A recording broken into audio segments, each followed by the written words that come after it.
Oh, we're back at it Monday morning. Shoot, man. So I couldn't get loaded Friday. I missed them by a little bit, so it ain't no big deal. But very productive weekend. Gonna put an offering on a house and see what they say. No sweat off my back. Straight up gonna lowball them. I already know it's a lowball offer. So, hey, that's where we're at. They're gonna say no. You know, they'll come back with some old crazy counter. And I've already got a number on my mind. My wife and I talked about it. We're at a comfortable number. If it ain't there, then it ain't there. It ain't no big deal. We'll just wait another year and just keep looking. So that's where we're at with that. But I'm at Owens Corning, heading to Sebring, Florida. So now the good thing is, hopefully I get loaded. There's like 2 trucks ahead of me. No big deal. I got here first thing this morning. They start at 7. All right. I'll be close to frost proof, so hopefully I just grab something right out of there. I mean, it's not gonna be worth a damn, but hey, it's right there. It's less than 30 miles, so I mean, you can't beat that at all. That's my thinking. If I'm offered something out of there, I'll just go ahead and pull something out of there. But yeah, it's a nice foggy day. Sun's just now coming up. Like I said, I mean, here ready to go. Fill up after I get loaded and continue the day. Hopefully everybody had a great weekend and really can't complain. We'll see you on the next one.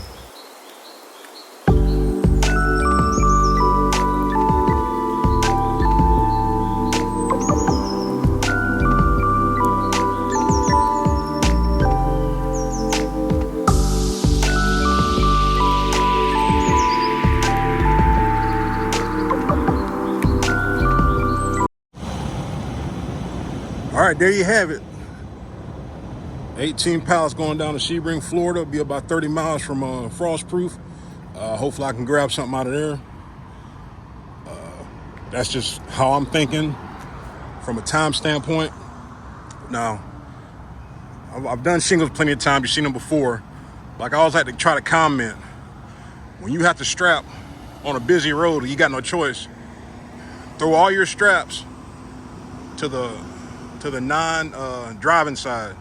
Now you've got 8 winches on both sides, so I had to throw 3 on the opposite way. So it is what it is. Throw those 3 on the opposite, put them down right quick, and then you know you should be good to go. But gonna get breakfast and head on out to Sebring. All right, truck buddies. See you on the next one.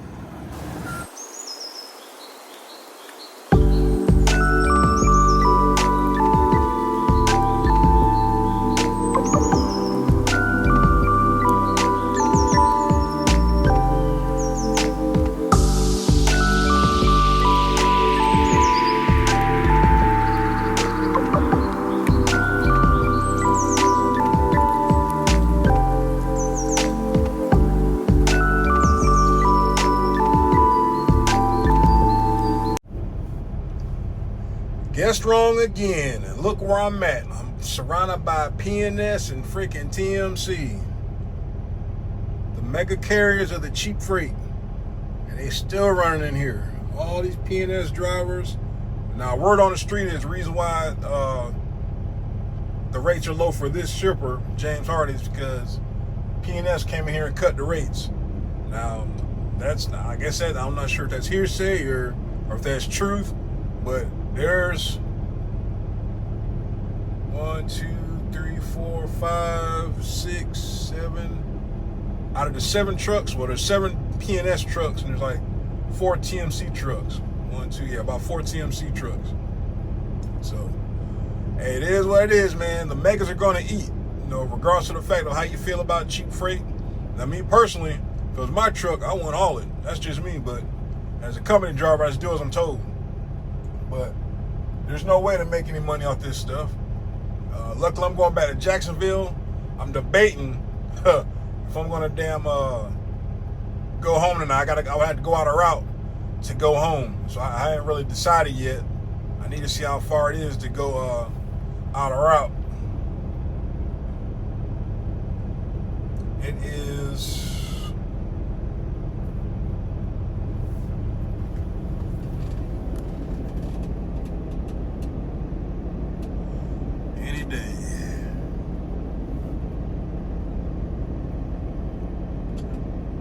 All right, 191 miles.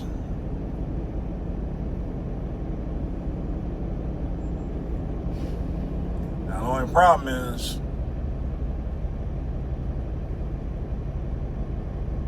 193. If I go up 75, 75 is probably backed up. It's all gonna be an S show, no matter which way I go.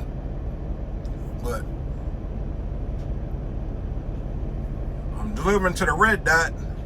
I stay on this side of Jacksonville, so there might be too many miles to eat or try to claim. Even if it's 10 miles, that'll be 20 miles because I have to go back. But I haven't decided yet. I'm gonna go ahead and do some calculating and see if it's worth it. It is what it is. All right, truck buddies. Hopefully I ain't overloaded, and we'll see you on the next one.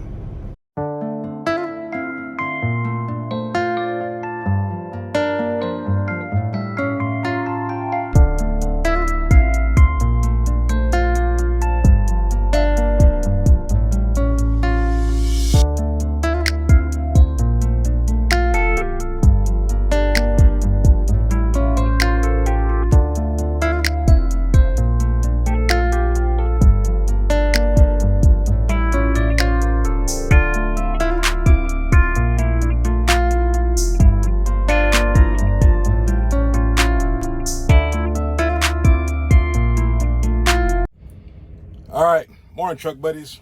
Airborne Trucker checking in from the Sunshine State. So it's been an uneventful week so far.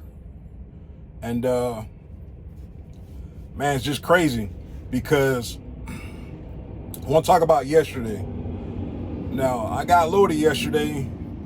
I'm sorry, let me back up a little bit. I unloaded down in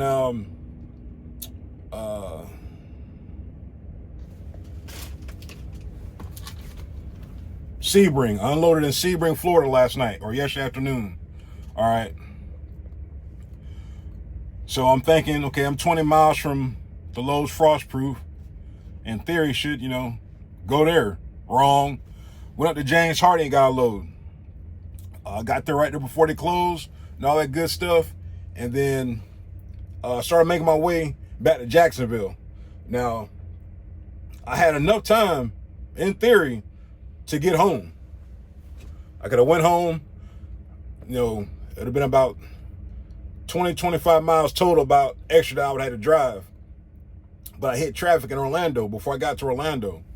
Right there by Kissimmee, and it's another exit. There's another little city right there in that area. All right, so I was hitting traffic. It's slow. This is where you have to be careful and be a defensive driver and be aware of your surroundings. I'm gonna use this example, and anybody that's been deployed to Iraq or Afghanistan and been on convoys know what I'm talking about.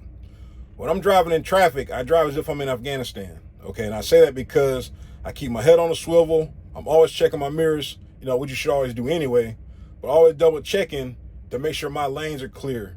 Even when lane changes. When you change lanes, look over your hood, like exaggerate everything. Don't take that stuff for granted, because if you got your seat too low for just regular, like I'm a tall guy, so my seat's always is automatically down because I don't have a high seat.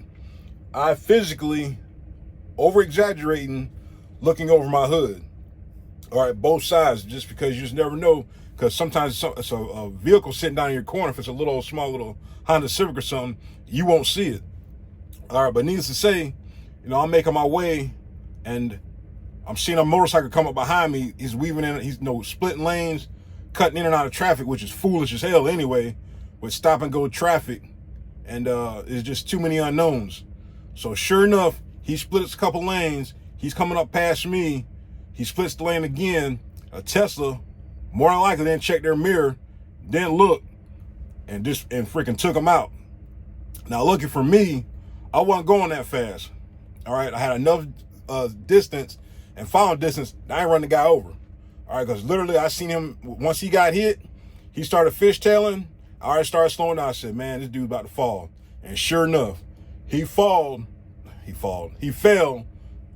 All right, tumbled in traffic, luckily the Tesla didn't run him over either. But totaled his bike. Like I said, I was able to swerve around to the left. Luckily, there was nothing next to me. Like I said, you always want to keep your head on swivel. You want to check to see which way you're going or see which traffic is around you. I was able to go around him, miss the bike, and keep going. All right. Now, he's going to be cited for probably daggone reckless driving and failure to maintain lane and Lord knows whatever else that he was doing or didn't do. But that's why I'm careful, super careful, changing lanes, riding through big cities or just riding through traffic anyway, because you just never know. That's the first time I've seen somebody eat pavement on a motorcycle. Now, lucky for the guy, he had on a helmet, he had on long sleeve stuff and everything like that. So he was good to go. He's probably sore as hell right now, and he's got a totaled motorcycle, but he lived to tell about it. And hopefully he learned his freaking lesson, because there is no way you should split traffic like that, man. It's too many unknowns, splitting traffic like that.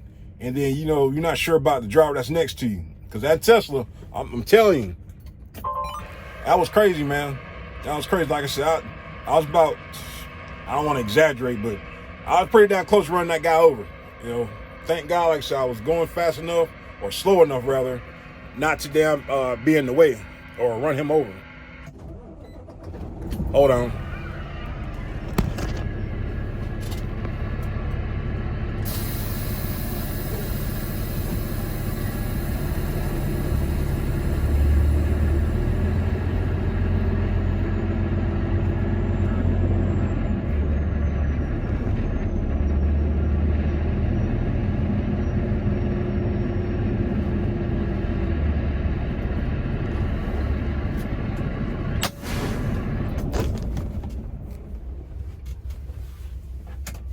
But yeah, but that was just crazy, man. Like, dude, that was just, and I seen it. It's like, I was like, man, this ain't gonna be good. And sure enough, cause I've seen guys, split traffic before, like, whatever. But that was the first time I seen dude eat shit, man. Like, I don't know what kind of motorcycle that was, but I'm pretty sure it's total. And like I said, his pants and stuff was all ripped up. But like I said, luckily, he didn't get run over. And like I said, he's got a hurt body, a hurt pride, and a total motorcycle. But so delivered this morning. There's another turtle there. Now this is where things get kind of sketchy with TMC. This is my opinion. All right, I'm a firm believer in when you get your load, you get it, you secure it, you deliver it, and do that and go from there. Send your empty in. All right, you have no control over what happens between everything else. Now, me and another driver delivered at the same place. I didn't know that, all right? He probably parked there last night, or he probably, got there fairly close, or whatever the case might be.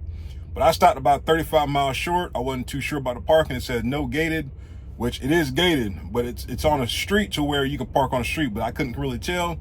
And I was running out of time, and I didn't want to, it wasn't no big deal to me. So I stopped 30 miles short, 35 miles short at a rest area. I didn't get started till 7 o'clock because I knew they didn't start till 7. Had a 30-minute ride, and I knew nobody would be in the office for about another hour. So that's how you kind of got to time that. So this driver, he's already there. He's already empty. Probably, first things they start at 7. He's probably empty about 7:30. Like I said, you still got to wait about an hour, give or take, for somebody to come in the office and dispatch you. All right. Now, for whatever reason, somehow I got dispatched before him. So he's looking at me, I'm looking at him, and I just pulled off. All right.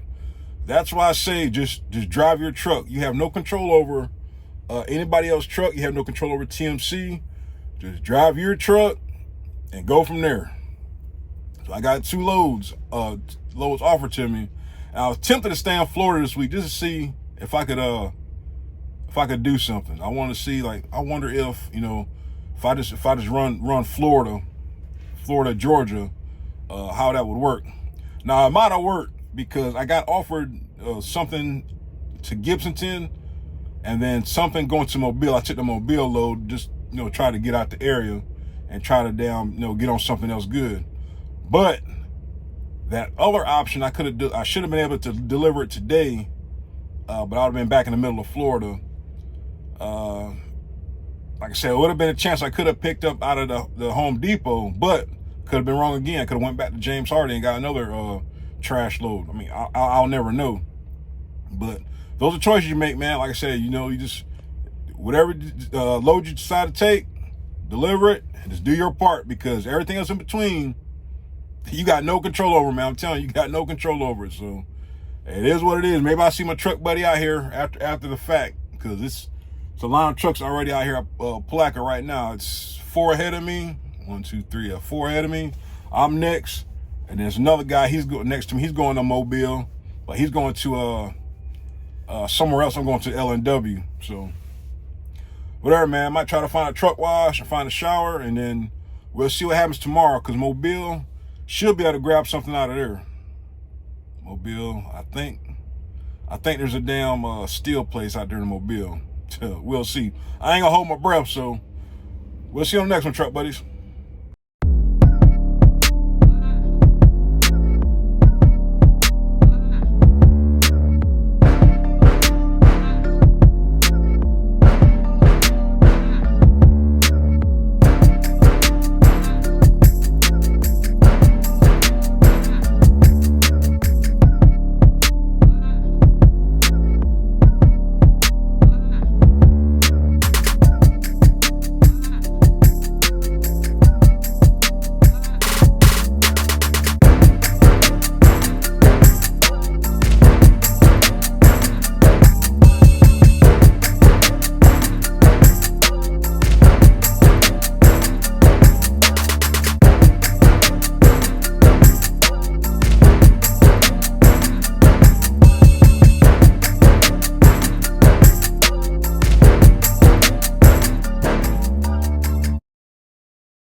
All right, truck buddy, so I made it. Now, like I said, sometimes you always want to check Google, check their reviews and see what it says about unload times and parking and all that good stuff. So I'm at a Home Depot distribution center in Columbia, Tennessee. Now, I've never been here before, but, you know, of course, I wasn't 100% sure, so I checked the reviews, and I'm not sure if they're super strict on appointments, but I got an 11 o'clock appointment. Worst they can do is tell me no. But I did see one review where the guy said he was here early, but he woke up early, and the forklift driver knocked on his door, woke him up, and told him to unstrap on Tarping. He got unloaded quick. So that's what I'm gonna hope for. Good thing is it's 7:30. All right, I get my time back at 5. I think I stopped at like a little after 7. So about 5:30, give or take. Once I start piddling around, I'll have my time back just in case something happens. Even if I'm gonna have to drive off or leave, there's still some space on the shoulder back there for me to wait. All right, so I'll pull up past the sign so another truck can fit in behind me. If I was a betting man, once I wake up or before I go to sleep, it's gonna be somebody behind me, parked behind me. Very interesting week. I should have rolled the dice and stayed in Florida, because here it is Wednesday, tomorrow's Thursday, so I gotta find something that takes me back to the house or towards the house. So it'll be interesting. Like I said, I should have just tried my scientific experiment / hypothesis to see how it would have worked if I would have stayed in Florida for the whole week, or just, you know, Florida, Georgia area, just to run loads and see how that would have worked out. I think it probably would have worked out pretty decent since I was in the area. But anyway, it's gonna be an early morning tomorrow, which I'm okay with that. Like I said, I mean, 11 o'clock appointment. If I get unloaded before that, hey, that's great. So I gotta be ready to go since I'm at their gate. We'll see you in the morning.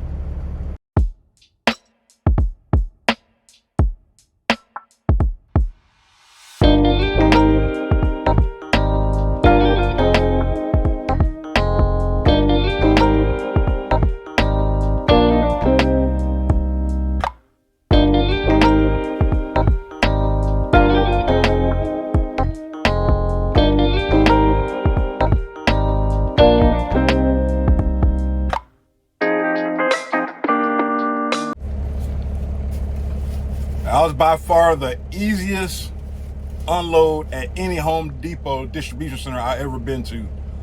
Man, that was awesome.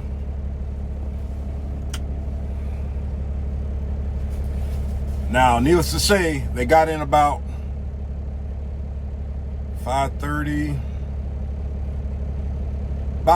quarter to 6. Guy came open the gate. Hey, you got your paperwork?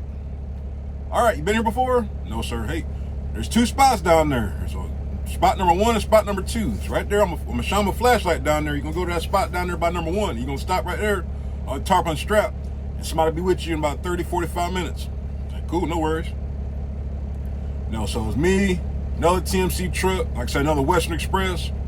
You know, like I said, they got appointment times, but hey, first come, first serve. So I'm gonna make sure I go back there and write another review, because the last one's from 4 months ago. But like I said, it's room at the gate, literally at the gate for 2 trucks, and then you can park on the road, you can park on the shoulder. It's a very the only people that come back here are the people that work here, so it's pretty much a quiet area. So I mean, I can't complain. Like, I'm tired as hell, but hey, that's the trade-off though, man. You know, sometimes, you know, but you'll get some places. There's some Home Depots, there's some places that, like, they're literally stickler about appointments. There's some Lowe's stickler about appointments. Like, you better not show up an hour early prior to your appointment, or, you know, you get turned around. But this is one of them places, hey, you gotta love it, especially on a Thursday. Got over 600-700 miles to get back to the house. You know, you gotta love it. So now I'm hoping I get the load I had a week before last from Russellville to Tampa. That paid a good little bit, and deliver that tomorrow. That's what I'm thinking in my mind, but we know how that goes. So I might get some trash to haul back to Florida. Like I said, this is the 1 week I should have stayed in Florida and just, you know, and deed around there. I don't know for sure once I get this my next pickup if I should have stayed in Florida, but it's too many unknowns to worry about and think about that. So whatever. So I'm gonna finish eating my breakfast, wait on my dispatch. Fleet manager's back in the office, so hopefully he's got something good for me. Pause.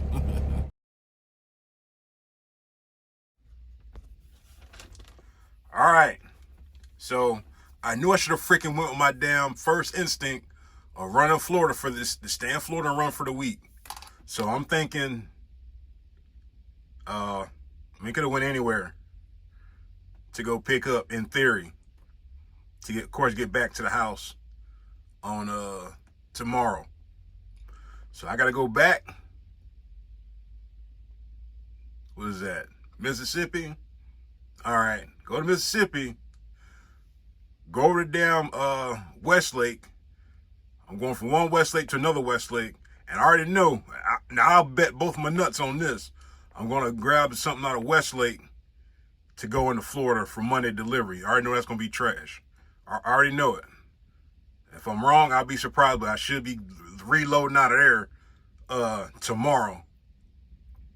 I'm telling you, I should have just stuck with my damn instinct, with my guts, and just ran Florida. Because I would have made about the same.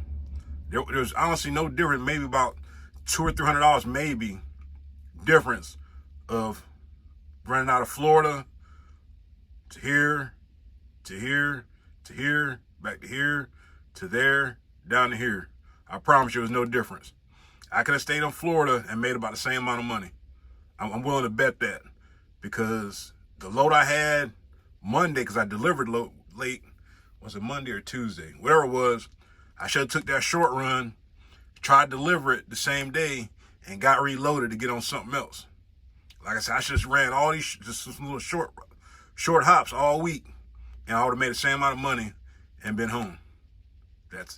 I was banking on grabbing, going up here about, I'll call it 90 miles to Logan's Aluminum to get coils to go down to Tampa. I got plenty of time because I parked up last night. But I'm going to go 140 miles this way to go 400 some odd miles this way. I tell you, man, it gets better, man. But whatever, what can you do? I'm just a dumb old company driver.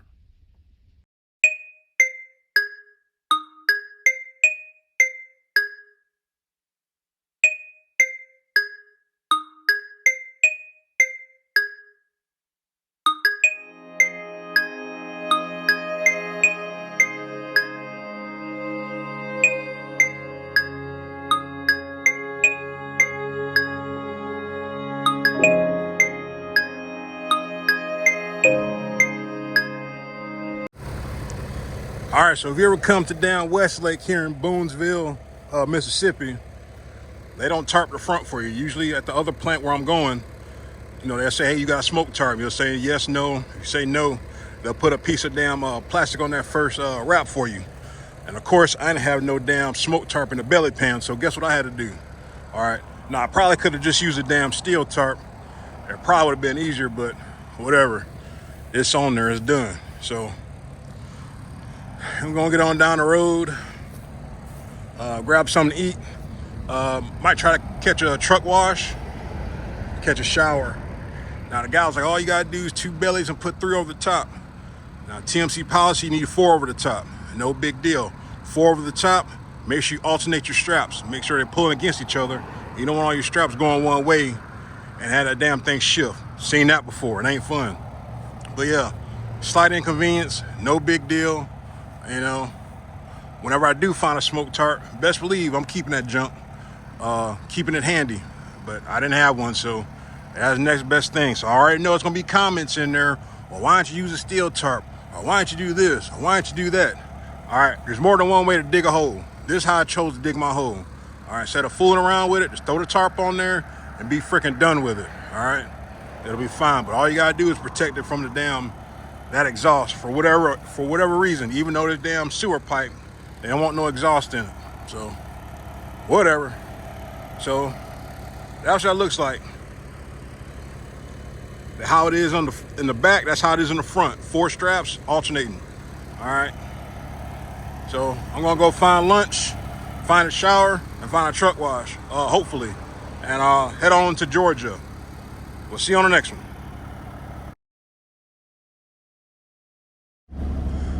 All right, and then there was one, just me, all by my little lonesome.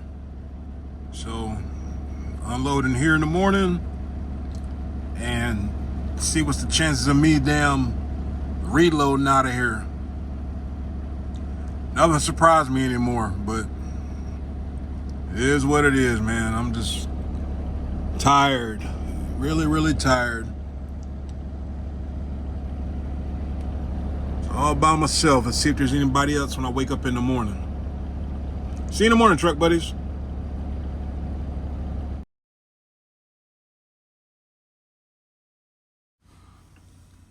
Nah, I guess my truck buddy had delivered here before because he pulled all in the gate. You know, but it's whatever. You know, if I would have known how they did it, I just would have did the same thing last night. It's a beautiful sunrise. But it is what it is, man.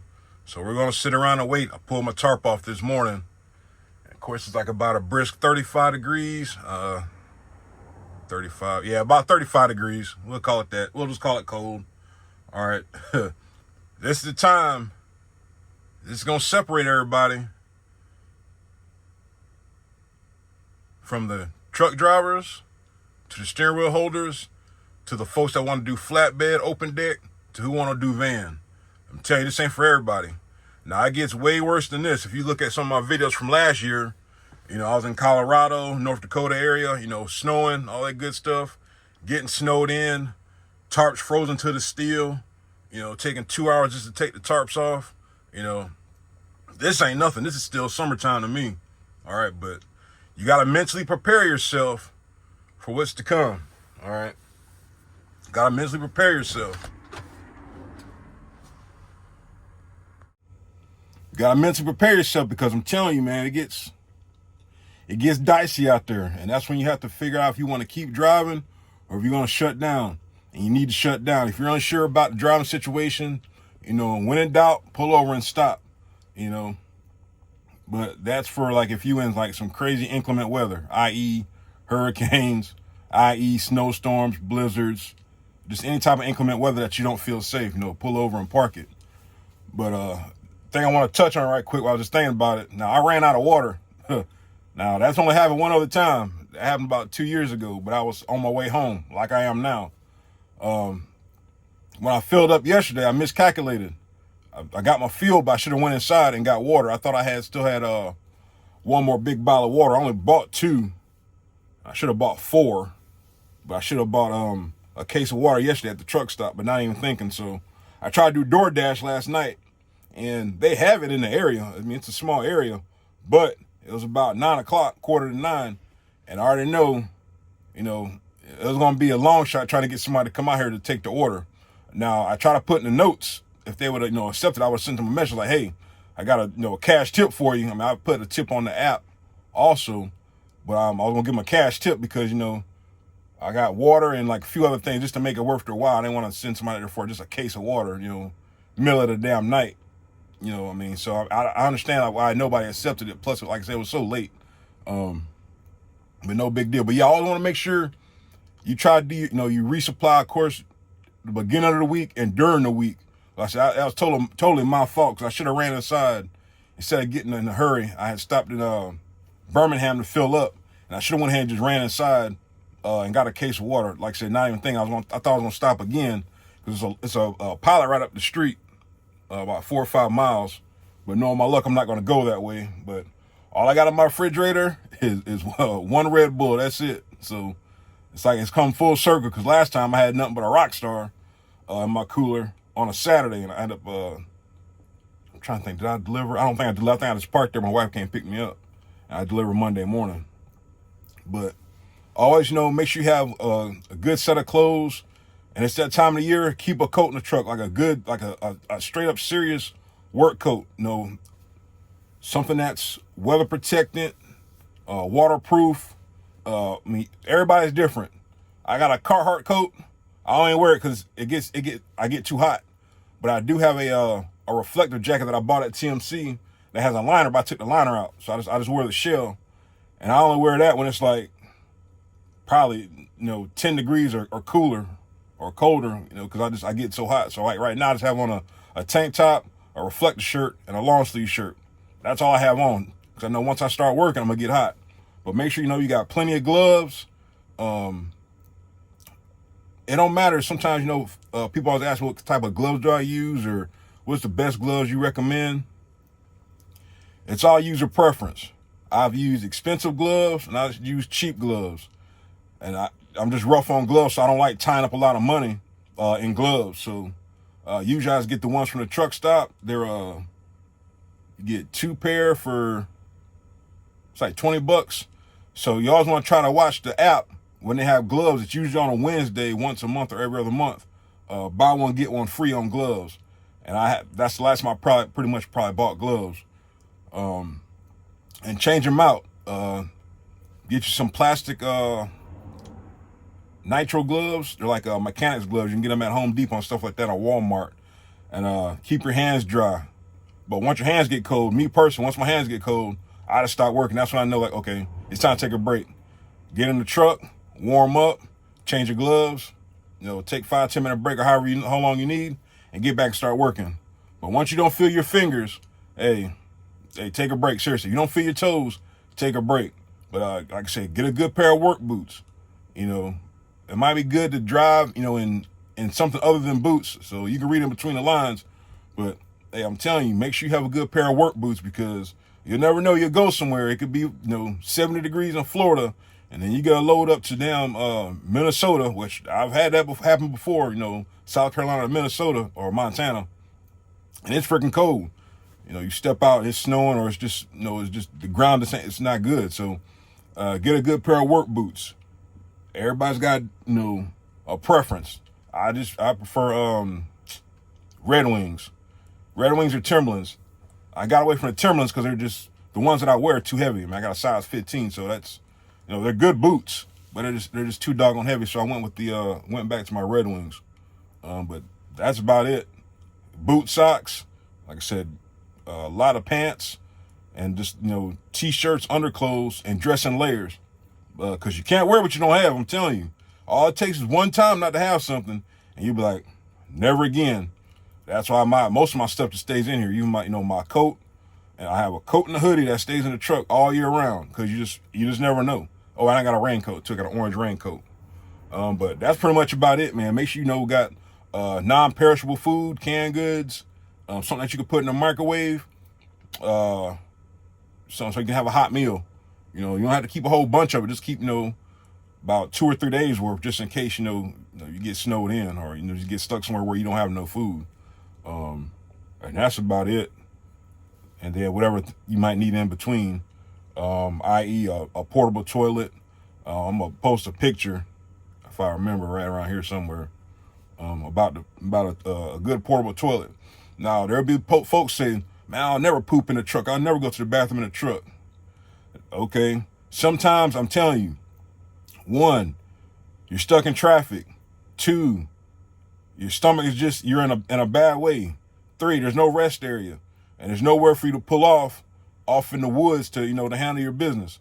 So I've got a portable fold down toilet that I got off of Amazon for like $45, and it don't take up that much room, and it's smaller than a bucket. It don't make no mess. You get done with it, the legs collapse and they fold in, and you can tuck it away. I think I forgot what video that was. That's about 2 years ago too, but I had it since I've been on the truck. But like I said, some folks use a bucket. It takes up too much space. Like I said, get you some disposable, not disposable, but some just regular old trash bags from the dollar store, like for $1, and use those. Handle your business and throw it away in a dumpster.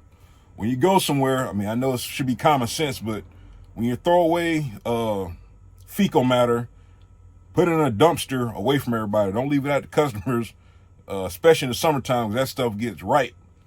Make sure you're like somewhere that has an actual dumpster, and it can be disposed of properly. Like I said, your thing will be common sense, but I mean, I remember about 2 years ago, we just had a rash of drivers leaving down poo bags in the bottom of the trailer. Now, the time it takes you to put it under there, you can just find a trash can and put it in. But yeah, for the longest, man, there was like a poop bandit leaving damn poop bags in the bottom of the trailers, man, and guys are getting upset and frustrated. But of course, nothing was done. Nobody was held accountable, because I mean, it will take too much time for them to figure out who was leaving the trash in the trailers. Even though you can just pull it up by the last driver, or just kind of see how the trailer's been dispatched to see who had it last. But whatever. But yeah, portable toilet, water, food. You just never know, because it's getting cold, and you just never know where you might get stuck at. Roads get shut down or something, and you got to shut down somewhere, and you don't have anything. And I think last winter got stuck in Colorado at the way station. And fortunate for me, I had to walk across the interstate, and it was a little convenience store, gas station, that had a little bit of stuff. And of course you got to pay a-hole tax, but always keep that stuff on the truck. Try to find the stuff that's low in sodium. If you even do the soups, use half the seasoning. That's I usually do that if I do the soup. The Roman noodles, the soup in a cup, just use half the seasoning, especially if you got high blood pressure. If you don't want to have use all that seasoning, have your daggone your numbers off. But anyway, enough rambling. 7:30. Waiting for these folks to come in.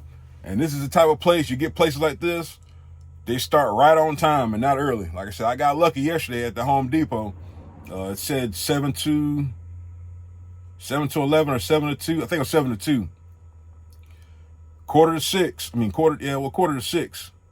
They opened the gate, 6:45, I was unloading. So it's just, some places are different, but hey, what can you do? All right, so enough rambling.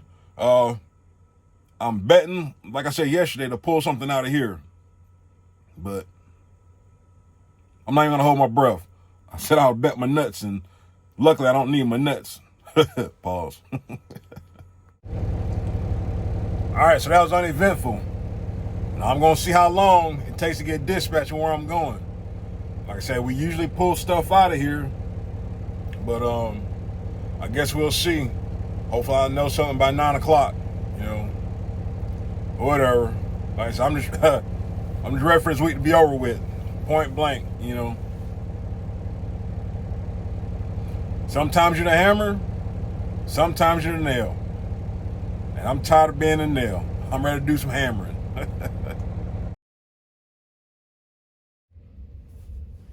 All right, so I guess wrong again, which I'm not surprised. But anyway, had a drive 25 miles ago, pick up a place called Birch Lumber here in Washington, Georgia. So it's going to be a lot of firsts. No matter how long you drive, it's always going to be first. Of course, it's my first time coming here. Didn't know where to go. So you pull off the street, and you see a sign that says shipping and receiving. So I'm getting ready to pull to the left of the building. The guy's waving at me, say go right. Okay, so I stop and I go right. I go around the building, didn't know where to go, so I stopped where that truck was at. I loop back around. So, well, maybe you want me to go across the scale. So I loop around, I stop on the scale. The guy's still pointing and fussing or whatnot. Now, let me say this. He's on a golf cart. If you can tell that a driver is kind of like not knowing where he's going, say, hey, this is what you got to do. All he had to do is come up to me and say, hey, you're going to pull into the right, you're going to loop around the scale, and you're going to park off on the side behind the building and go check in. That's all he had to say. All he was doing was pointing his hand and stuff. So when by the time I stopped on the scale and walked up to him, he's on the phone. So I was like, okay, well, I don't know what to do. So I was walking back to the truck. So he finally gets back in his golf cart, comes up around me and says, you're going to go around this log truck and you're going to park here by these trailers. They call them something else, these chip trucks or whatever. All right, well, I'm saying to myself, why'd you just tell me that in the first place? Instead of me just driving around in a doggone circle. But anyway, so instead of me being next, I'm after this guy. And I guess they come get you when they're ready to take you back to load you or whatever the heck they're going to do. Like I said, these are the type of places I don't care for because, sometimes the smaller places are good. You get some TLC, and they're all considered of your feelings and stuff. But this guy here, man, I think he's having a bad day. You can kind of tell when you talk to folks when they're having a bad day, and I think he's having a bad day. But it's not gonna ruin my Friday. I'll be home eventually, take a shower, and hang out and do nothing this weekend. We got nothing planned this weekend, so whatever's gonna happen is gonna happen. So I got to tarp this lumber, and we'll go from there and get on down the road and head on down to Jacksonville. Got delivery in Lakeland. I think I delivered there before. I got to do some more research. Was just in a hurry to get here and just get situated and get on down here and get loaded. So I think what I'll do is, what if they're going to get him? I don't know. Well, pretty much I got to wait here till I get somebody come gets me. This is crazy, but whatever. It's Friday. Here we go.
All right, so after damn 3 attempts, I had to use my lumbers. I couldn't use my steels because they were short by like 2 feet in the middle, and I couldn't do my damn flap. So when I throw the tarp on while we were waiting, I had to get a damn favor. Damn fleet manager called me talking about giving a driver a ride that fell off a trailer. More to follow after that, but we're heading to Jacksonville. See you on the next one.